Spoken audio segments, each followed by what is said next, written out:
Na última oportunidade que eu tive aqui com vocês, que foi 2 semanas atrás, nós trouxemos aqui comentamos aqui de alguns dos benefícios e falamos a respeito do primeiro dele, que foi o perdão de Deus sobre nossas vidas, sobre os pecados cometidos pela humanidade e o perdão de Deus a respeito disso. Nós temos como base para essa meditação o texto de Mateus 26, versículo 26, onde o Senhor termina o versículo dizendo: tomai e comei, isto é o meu corpo. E quando nós participamos da ceia, quando nós saímos de nossas casas e estamos aqui junto com os nossos irmãos, tomando desse vinho, comendo desse pão, nós estamos proclamando para o mundo que, irmãos? Estamos proclamando que a morte de Cristo nos trouxe benefícios e que nós hoje podemos usufruir desses benefícios, Eu estou dizendo, nós estamos dizendo, estou tomando para mim os benefícios que a morte de Cristo me trouxe. É isso que estamos fazendo. Então, são alguns pontos importantes que nós temos que ter em nossa mente sempre que participamos da ceia do Senhor. Vou relembrar aqui a lista que eu trouxe desses benefícios, lembrando, irmãos, que se fôssemos buscar mais sistematicamente e aprofundarmos mais sobre esse assunto, a lista seria imensa, não daria tempo de citar todos esses benefícios e versículos que trazem a contextualização a respeito disso. E alguns desses que nós estamos tratando é o perdão de Deus, a reconciliação com o Senhor, a justificação, a libertação, o acesso a Deus, a vitória sobre a morte e a adoção de filhos. Serão os assuntos que eu vou brevemente trazer aqui ao longo das semanas que estiver com vocês. E hoje, como eu disse, nós estaremos falando a respeito da reconciliação que nos foi trazida por Deus através de Cristo e que nele começou essa reconciliação de acordo com a vontade de Deus. Eu gostaria de pedir que o irmão colocasse na tela o texto do capítulo 5 de Romanos, versículo 10, que nos diz: porque se nós, quando inimigos, fomos reconciliados com Deus mediante a morte do seu Filho, muito mais estando já reconciliados, seremos salvos pela sua vida. Pela vontade de Deus e em Cristo, essa reconciliação aconteceu. Pela vontade de Deus e em Cristo, hoje somos filhos do Senhor. Pela vontade de Deus e por Cristo, pela vontade de Deus e em Cristo, nós que antes éramos inimigos, nós que antes éramos separados do Senhor, hoje podemos olhar para os céus, buscar as coisas dos céus e agradecer a Deus porque aprove da sua vontade essa reconciliação. Foi vontade de Deus. Em momento nenhum, irmãos, a gente pode dizer ou afirmar ou comentar com as pessoas que nós escolhemos isso. A gente sabe e entende quando, em uma conversa, nós falamos: não, eu busquei a Deus, quando eu busquei a minha conversão. Mas quando nós olhamos um pouquinho mais para as Escrituras, nós encontramos, percebemos em alguns versículos fáceis de entender, outros às vezes com um pouco mais de necessidade de estudo e aplicação para entendermos melhor, mas entendemos que muito antes de nós querermos viver na presença de Deus, querermos ser amigos de Deus, querermos ser filhos de Deus, Deus já escolheu fazer isso de sua própria vontade. Nós temos que entender que a chamada obra na cruz, aquilo que falamos um pouco também na semana que estivemos aqui, a chamada obra na cruz, que é o que veio acontecer através da morte de Cristo, nos trouxe esse benefício.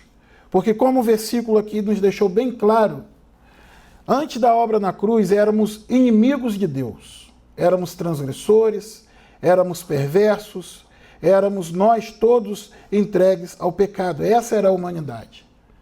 quando olhamos o texto em Colossenses capítulo 1, versículo 21, ele diz que no passado éramos estranhos e inimigos pelas obras más que praticávamos. Essa era a vida da humanidade. Esse era o desejo do homem. Essa era a naturalidade de toda a humanidade, viver em pecado, inimigo de Deus. E Deus, nós temos que entender e ter isso em mente, que Deus não era nosso amigo nesse tempo, Deus não era nosso pai nesse tempo, Deus não era aquele que nos amava nesse tempo, porque Deus não convive com o pecado. Deus não compartilha de uma vida de pecado. Deus não abre mão da santidade dele para agradar ao homem, sendo o homem pecador, e ele assim vai abraçá-lo, vai cuidar dele e chamá-lo de filho. Nós temos que ter essas coisas em mente. Na cruz, Deus decretou, ele pagou, Deus anulou a sentença que havia sobre a humanidade, que era uma sentença de morte. Num outro versículo que leremos aqui, aí vamos discorrer sobre mais alguns versículos, gostaria de pedir que o irmão colocasse agora aí 2 Coríntios, capítulo 5, versículo 18. Diz assim: ora, tudo isso provém de Deus, que nos reconciliou consigo mesmo por meio de Cristo e nos deu o ministério da reconciliação. Aí, queridos, Deus estava anulando essa sentença de morte que havia para nós. Aí, queridos, Deus estava decretando, ele estava pagando o preço do pecado da humanidade. Ali ele trouxe a reconciliação de homem com Deus, do homem com Deus, de Deus com os homens. Mas em todo tempo, o primeiro passo sempre foi dado por Deus. O desejo foi de Deus. A vontade foi do Senhor. Entregando seu próprio filho, seu filho amado, para que nós hoje pudéssemos estar aqui sentados em nossa igreja, como muitos irmãos estão hoje nas suas igrejas, participando do culto, se preparando para a ceia, recebendo do Senhor uma palavra e podendo dizer: eu hoje sou filho de Deus. Irmãos, em momento nenhum, essa reconciliação no qual estamos falando aqui hoje, nós podemos dizer que nós buscamos a Deus para agradá-lo. Como muitas pessoas dizem: não, eu busquei a Deus. Batem o pé e firmam nessa palavra: eu quis. Chegou um dia que eu decidi que abandonaria a vida que eu tinha e buscaria Deus.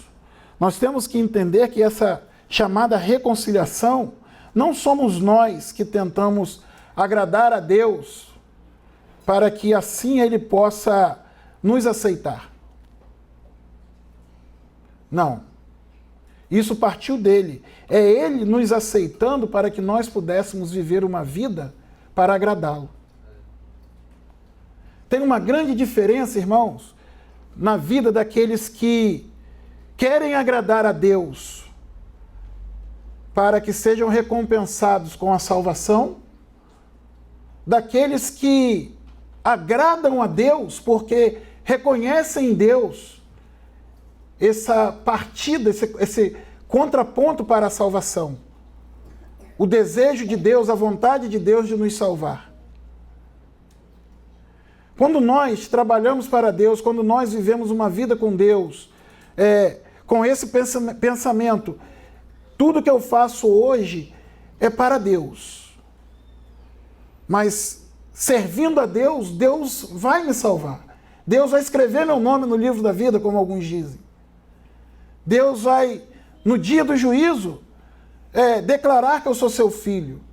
Quando as pessoas trabalham para Deus com esse pensamento, irmãos, estão trabalhando errado. Mas quando as pessoas trabalham para Deus, servem a Deus, com o sentimento de estar agradando aquele que já o salvou, sabendo que tudo que faz, tudo que fez e tudo que irá fazer ao longo da sua vida não vai mudar o decreto de Deus para nós é algo maravilhoso. Porque nós estamos servindo a um Deus que nos amou mesmo quando nós ainda não o servíamos. Nós temos um sentimento de servir a Deus em amor. Não como moeda de troca. Não como um trabalho a ser recompensado. Não com um pensamento de, se eu fizer, Deus tem que me dar. Porque esse pensamento, irmãos, não é um pensamento de um cristão. É um pensamento de um trabalhador. É um pensamento de um negociante.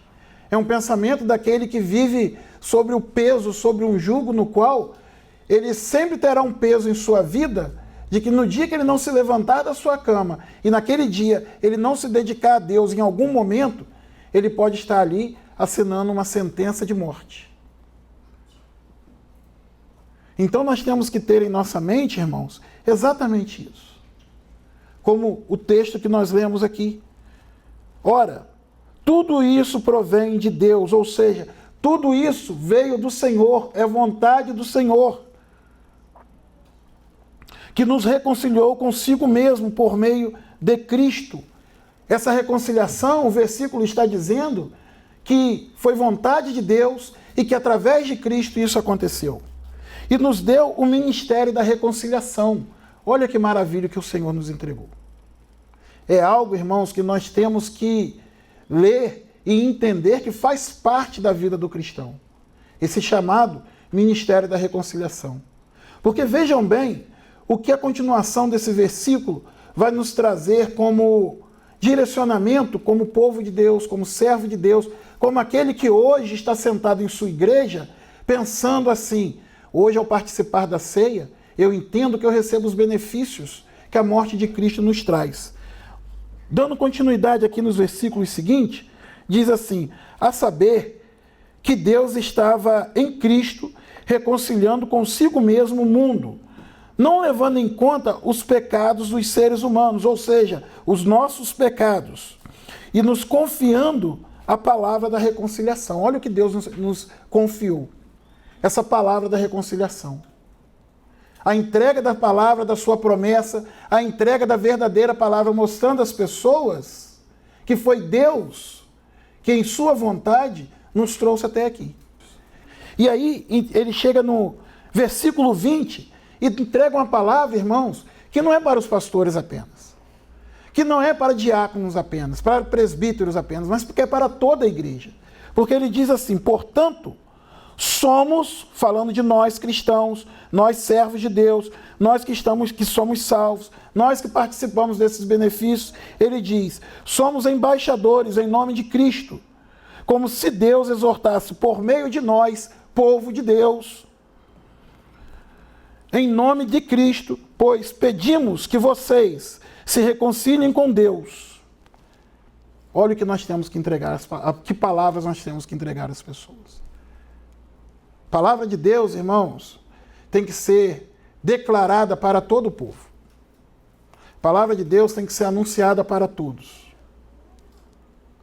O texto áureo que fala sobre isso aí, diz que como crerão, se não tiver quem pregue?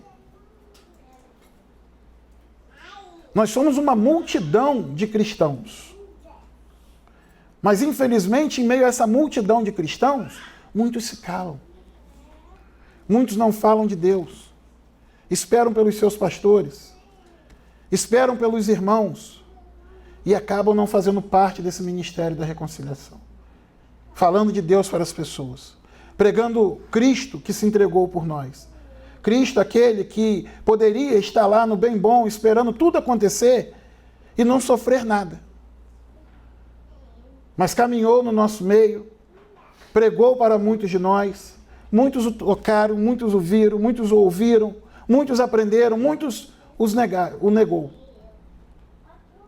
Esse mesmo Cristo, irmãos, morreu por nós, se entregou por nós. E a palavra do Senhor diz que nós temos que anunciá-lo. A palavra do Senhor diz que é para nós, povo de Deus, igreja do Senhor, os escolhidos de Deus, todos aqueles que se declaram: eu sou cristão. Não é apenas para os seus líderes, para os seus pastores, para os diáconos, para os pregadores, para os missionários. Esses benefícios, irmãos, que hoje nós podemos usufruir deles, podemos declarar para o mundo, não, a morte de Cristo nos trouxe vários benefícios. Nos trouxe a salvação e além da salvação, até essa salvação esperada chegar esse dia do juízo, tantas coisas eu vivo hoje porque Deus está cuidando de mim. Sabe, quando declaramos essas coisas, quando pensamos essas coisas, quando em nossas conversas com nossos irmãos observamos e comentamos sobre isso, também Deus nos direcionou a isso. Que nós, povo de Deus, temos que declarar ao mundo, declarar às pessoas a vontade do Senhor, a palavra do Senhor, quem é Cristo. Não apenas os benefícios, mas também aquilo que temos por obrigação como servo de Deus fazer, que é pregar a Cristo. Ensinar às pessoas o caminho da reconciliação com o Senhor. Um caminho que alguém um dia nos ensinou, orou por nós, trabalhou para que nós pudéssemos estar aqui hoje ouvindo essa palavra. E ainda, nesses versículos que temos aqui, ele diz assim: aquele que não conheceu o pecado, Deus o fez pecado por nós. Não foi Deus pensou em um dia ou outro, não, Deus o fez pecado. E isso tudo, irmãos, para que nós pudéssemos estar aqui.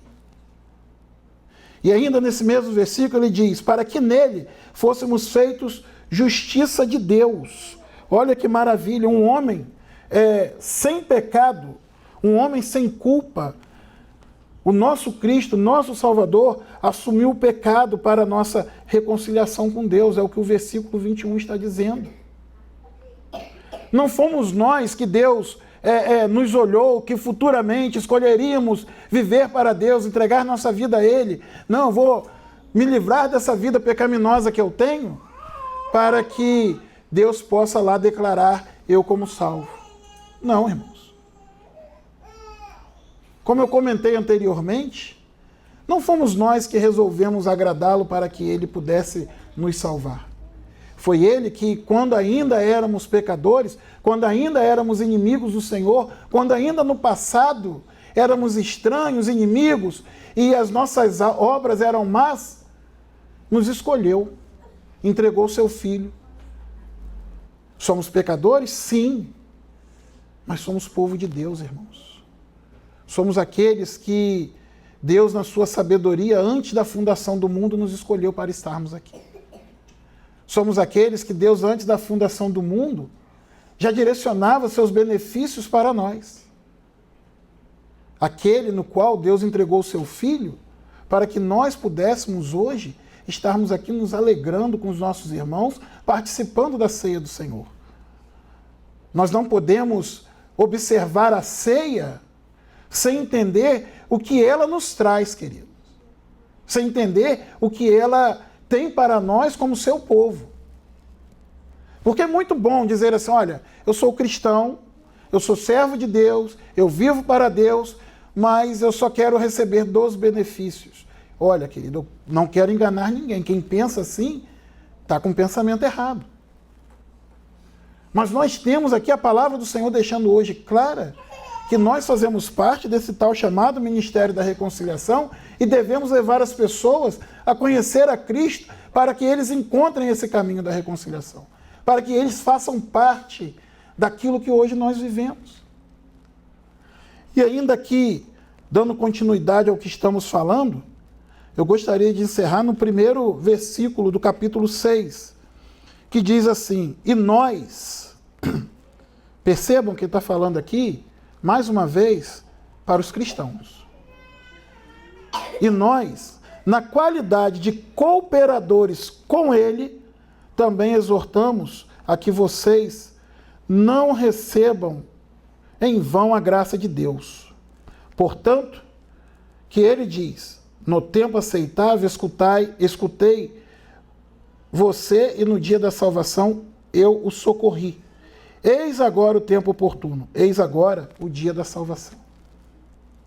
Irmãos, o texto que os versículos que lemos, e essa pequena parte do texto aqui também que comentamos, deixa bem claro a vontade de Deus sobre a humanidade.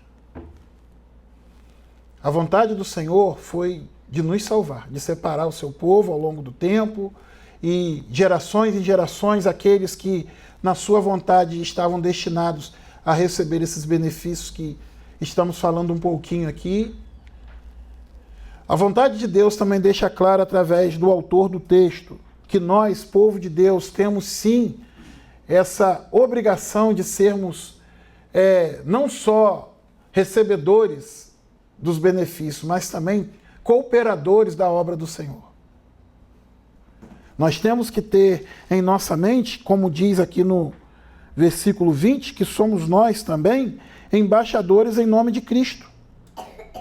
Que, como se Deus exortasse por meio de nós, em nome de Cristo. Ou seja, nós, em meio a toda essa multidão que vivemos hoje, pode parecer que somos poucos, porque muito mais são as pessoas que não se entregam a Deus, não querem uma vida com Deus, ou acreditam que têm uma vida com Deus, mas uma vida falha, e falam sobre isso, e poucos somos nós cristãos que abrimos a boca para falar de Deus. Então, como o versículo aqui em questão bem disse, que nós somos representantes de Cristo, nós somos representantes de Deus no meio desse povo. Que a gente possa usufruir dos benefícios e falar de Deus para as pessoas, mostrando às pessoas o que Deus fez por nós, o que Deus tem para nós. E também o que Deus tem para eles, porque nós temos sempre que crer que aqueles que falamos de Deus, aqueles que oramos, também pode ser sim um escolhido do Senhor. Também pode fazer parte da família do Senhor. Também pode um dia estar conosco, sentado em nossas igrejas, ou em outra igreja, fazendo parte de um culto de ceia. E nós, como servos do Senhor, queridos, nós, como aqueles que hoje já vivemos isso, temos que falar de Deus para as pessoas. Nós não podemos nos calar, porque, infelizmente, irmãos, essa história de que o diabo é sujo, o diabo, na verdade, ele é muito inteligente. Ele usa o nosso silêncio, para poder fazer cada vez mais com que a gente se cale.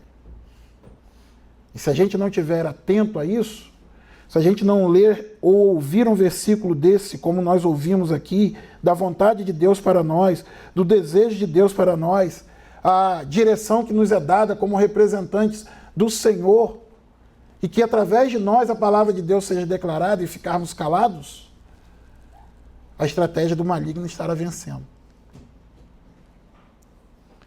E que a gente possa sair daqui nessa manhã felizes, alegres, orgulhosos, porque somos povos de Deus, somos aqueles que fazemos parte de toda essa assembleia, mas também com o entendimento, queridos, de que temos uma obrigação: representar a Cristo. Falarmos de Deus para as pessoas, mostrarmos às pessoas o Deus que servimos. Amém, meus irmãos?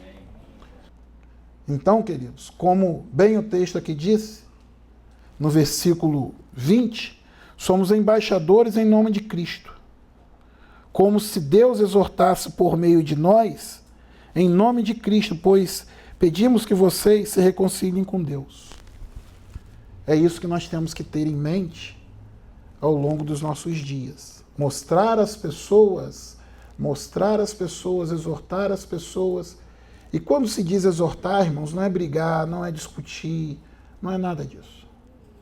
É incentivá-los, é ensiná-los, é corrigi-los de acordo com as possibilidades para não se levantar um muro entre nós cristãos e aqueles que se acham cristãos. Para que eles possam ter a oportunidade, queridos, de usufruir o que nós hoje usufruímos, que são os benefícios do Senhor. Amém?